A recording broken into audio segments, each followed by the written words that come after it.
Buckle in, it's gonna be a long one.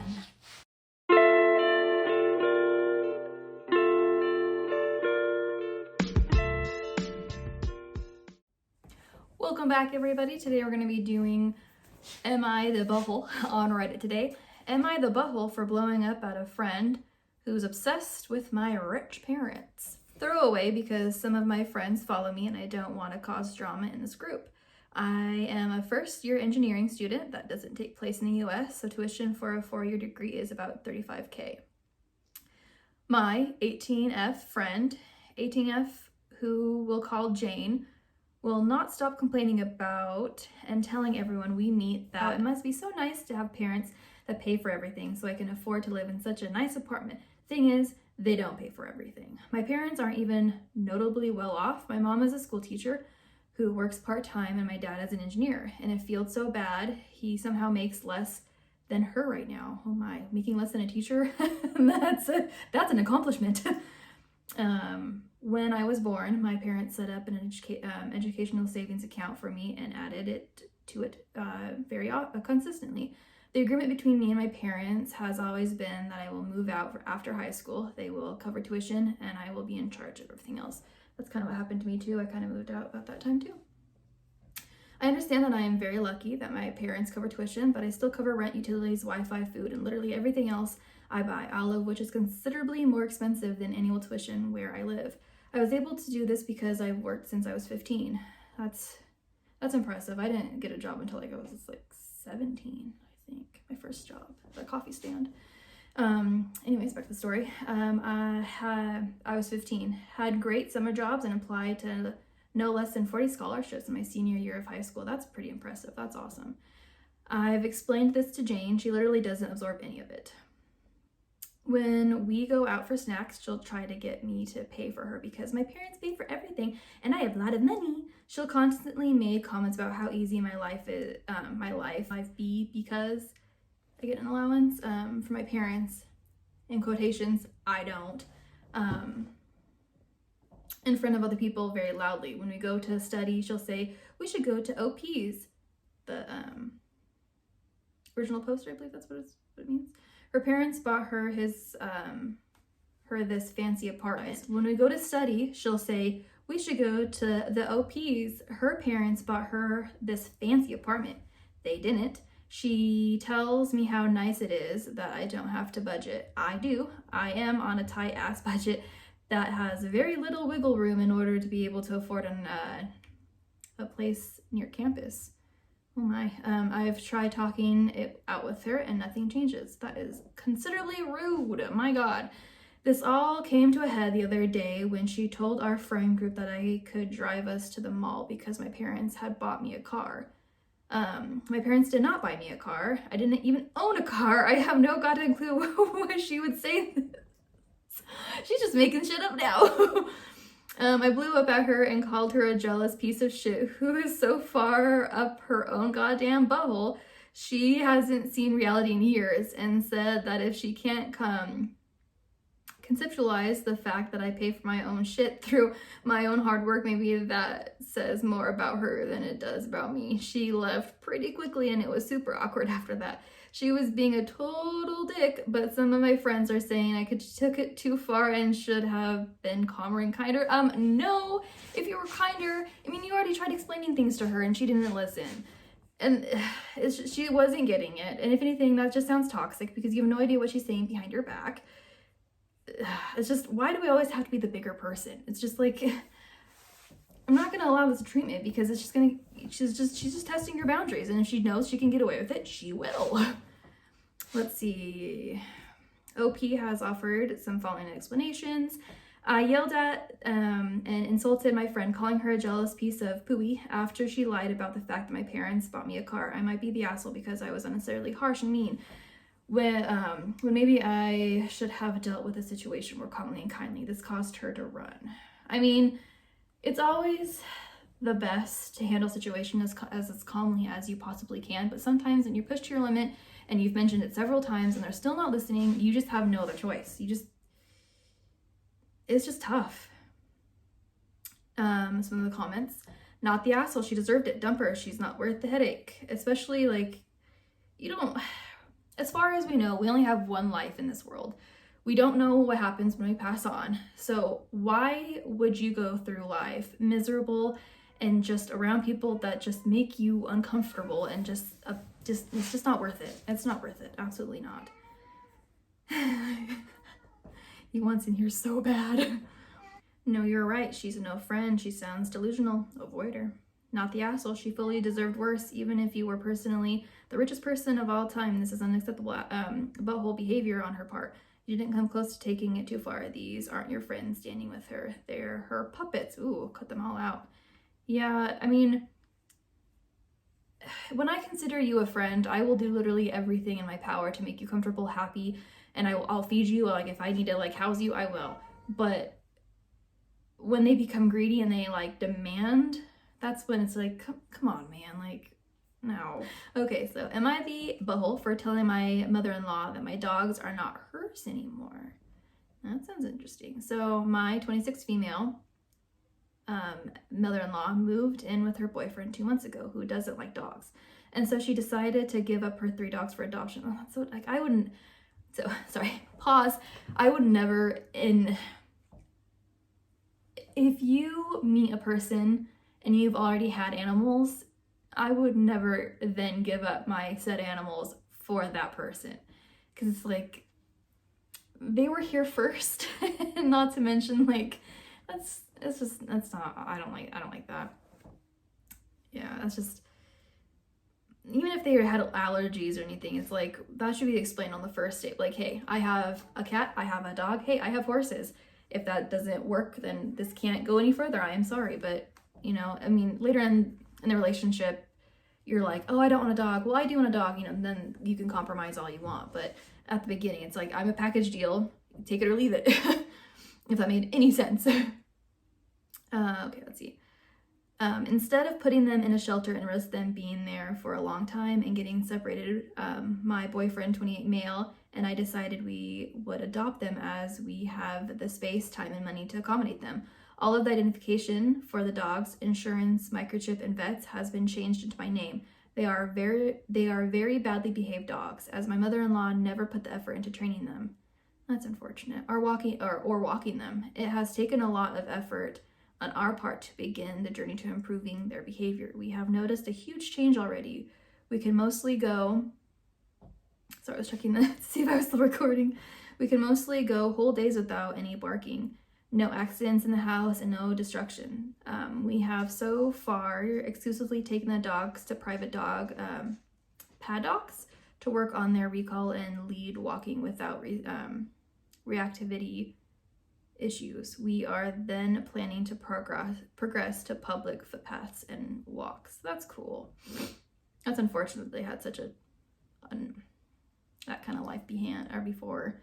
Now on to where I might have been the a-hole. 2 weeks ago, one of the dogs, 9 male, injured his hip during a particularly active walk. We weren't sure what he had done at first, so took a trip to the vets to make sure it wasn't serious. After an examination and x-rays, it was determined to just be a muscle strain, which would improve the rest. My mother-in-law dropped in last weekend for coffee, and I mentioned how the dog had hurt himself, but she was getting better each day.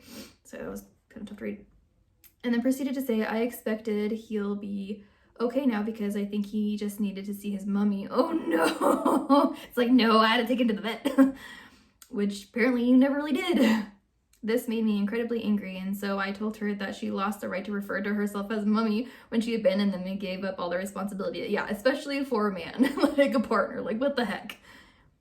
She called me entitled for thinking they were my dogs now and left. I got some angry messages that evening from her and my 2 sister-in-laws, again saying I was entitled and the dogs were mine after just 2 months when they were my mother-in-laws for 9 years. My boyfriend is 100% on my side in this, as he should be, as he knows first hand how much time and love we have put into the dogs. So am I the butthole? This was never a temporary agreement to have the dogs, and my mother-in-law specified this. That is so weird. It's like, no, you gave up every right. These are mine now. And you're not mistreating them. You're giving them a far better life than she apparently ever had given them. That's crazy. Not the asshole. You're right. She abandoned the dogs. She is now nothing in relation to them. Your sister-in-law's opinion on the matter is irrelevant. They can F right off, as this is none of their business. I totally agree. Not the asshole. Mother-in-law decided that after 9 years, she didn't want her dogs anymore when she moved in with her boyfriend. Yep, she just gave it all up. When you adopted them, they became your dogs, just as they would have if they had been adopted by anybody else. Yep, owning them for 9 years and then abandoning them doesn't qualify as mummy. Quite frankly, the fact that she and her two sister-in-laws are sending you messages calling you entitled is embarrassing for them. They're the ones who are entitled, and yeah, you're not babysitting them, which she clearly thinks you are. Yeah, I guarantee she's not even like giving you money or food or paying for the vet bills herself. You're doing all of that. That's so annoying. Like, so I have clearly animals. You can hear one of them right there. And they are family to me. I will do everything in my power to keep them as healthy as humanly possible. Like, I just can't imagine giving them up. Like, it's a little different because it is a family member, so you can check in on them and be like, hey, how's so-and-so doing? Than like giving to them like a kennel or something, but she didn't even care. Yeah. Next story. I'm filming on my phone the long last time. My camera came today, so after this we'll be shooting on that camera. So, but it is dead. I just got it in, so it's charging right now. Ooh, this person was deemed the asshole. It's a long one. Okay, let's do it. Am I the butthole for backing out on an agreement my husband and I made years ago regarding potential kid names? So my husband, 38 male, and I, 37 female, have been married for 11 years and have 2 daughters, 8 and 4. I am currently 12 weeks pregnant with our 3rd child. I just had an ultrasound and we were able to determine the sex of the baby, a little boy. We have found out the sex of all of our children this way. My husband is a 3rd, as in John Smith, the 3rd. Before we got married, and we're having discussions about kid names, we made it very clear that passing down the name was very important to him if we had a son. At the time, I thought it was really cute and adorable how much pride he took in it, since most guys don't really care about that sort of sentimental stuff, which is total. I don't agree on that. Like, my husband adores picking out the little fine details of everything like that in our life. So I can't imagine not having a man like that. But as the years have gone by, I've definitely cooled on the idea quite a bit, and I don't think I want to have our son be named after my husband that way. Okay, obviously with our first 2 kids, we didn't even have to think about it, but we were choosing names for our daughters. My husband was very much in the, you can take the lead on naming our daughters because I already have the name picked out if we have a son camp, which I don't really agree on, because it is, you should have some input. It is your daughter's name, daughter's names. Okay. It's not like he wasn't involved in naming our daughters, but he definitely deferred my opinion. Okay. So when we found out we were having a boy, my husband was very excited. I hope he was excited about having the girls too. On the car ride home after the ultrasound, it was all he could talk about. Ooh, he was giddy like a teenager, talking about how proud he would be of sharing his name with the son. I mean, I get it, but I mean, as an adult myself now, I just want a healthy baby. I don't know, but I don't know if it was the best time to bring this up, but I kind of had one of those, yeah, about that moments. I told him about how I know we had talked about this many times before with our other kids, and that I technically agreed to it years ago, but I don't think I want to name our son the name as my husband. Okay, I don't think I've ever seen anyone's mood change so quickly and visibly as my husband's did in that moment. It was like all the joy went out of his body all at once. I told him that I just don't want our son to be the 4th. It seems tacky and has weird aristocratic vibes that I just don't seem right to me. I told him that I'm not totally against the idea, but I don't want to just agree to it right now because I want time to think about the other names too. Which, okay. Which I say, okay a lot, but he took that as me basically saying that I'm going back on our years-long agreement and that there is no way we are naming our son after him. He said this is pretty much me telling him maybe when I really mean no. Yeah, I mean, a lot of people say maybe when they mean no because they just don't hurt your feelings. I mean, I'm guilty of that, but not on matters such as this. This has taken all of our excitement about the baby away. He's been withdrawn and quiet with me ever since when I try to talk to him about it. He tells me he has nothing to say because he's been very clear about where he stands on this and he feels betrayed by my change of heart. I asked him if he would want to think of other names together, and he told me to give him a list and he'll look at it when he can. I know I technically agreed to this years ago, but it just doesn't feel right to me anymore. And the OP has offered the following explanation. My husband wants to name our son after him. We had discussed this years ago, and I don't feel the same about it now as I did then. He feels betrayed by my change of heart. Okay, betrayed is a kind of a strong word in my opinion, but his excitement about the baby is now gone.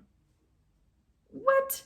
A name should not affect you that much. It's a name, okay? Calm down. And now he's barely speaking with me. That's extreme. That's really extreme. I think I might be an asshole for changing my mind on naming our son after my husband. Okay, yeah, I mean, like, it's kind of a kick in the head, I guess, you know, changing your mind. Let me understand. You made an agreement with your husband. You got to name the girls. He had really no input to put on the girls' name. So I mean, it's not like you said, this is what we're naming them. You have no opinion on this. So don't say anything. He didn't really say that.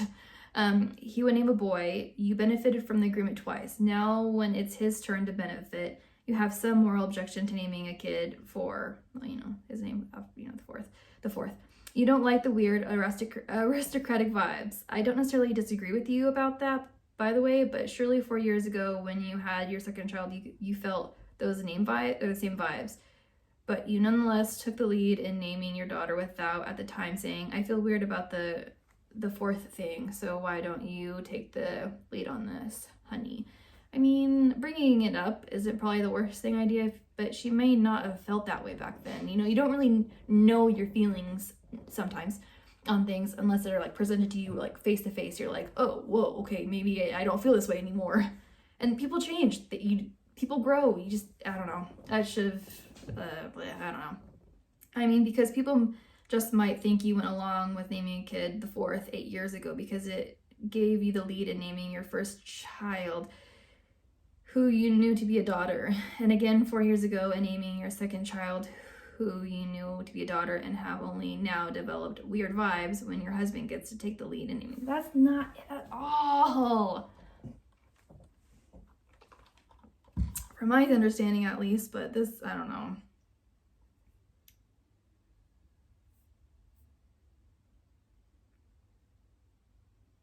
Yeah, she basically insulted his name as well. No, she didn't. I mean, she kind of did, but like, not really. I don't know. But that's just my opinion. She wasn't mean about it, but I don't know. That's tough. That's definitely tough. Oh, this. In addition, you know how much this means to him. It's a family tradition. He has been eagerly awaiting. You already agreed. Keep your word and apologize. Okay, maybe not apologize because you were just voicing your opinion. A little unfair is an understatement. She lied to him. She did not lie to him. She just grew as a person and changed her mind a little bit.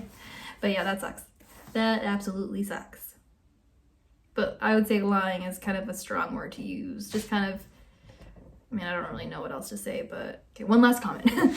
I'm sorry to say, but you're the asshole. Your husband made it clear during the dating process how important this was to him. Yeah, you made a commitment to him that this was something you were on board with. He married you and he had a family with you on the pretense that you respected him and his family's traditions of naming their first male son John Smith IV. Okay, you let him believe you for the past 11 years while he graciously let you name your female children. Okay, but he decided not to have any input on that though. Personally, that's what I kind of got out of it. But which you gladly let him do. All the pretense that you should have a male child, it would be named after him. As a married individual, nothing short of a baby onesie with said name printed on it, accompanied by the biggest apology, could even begin to repair the rupture in the, oh my god, rupture to the marriage. Nothing. That is extreme. Not to be, I know it kind of dates back to like his family heritage and, you know, history and stuff like that, but it's just a baby's name, okay? Like, she's not I don't know. That's just a little funny one to me, in my opinion, but what do you guys have to say about this? Those are definitely interesting. I think some of the commenters, you know, got a little extreme. What was your favorite story? You know, like, comment, subscribe, and let me know. Yeah, this was fun doing Reddit. I always watch these videos all the time, so next time, the video will have the new camera set up. That's not me farting, I swear. Anyways, thanks for watching, and I will definitely see you next time.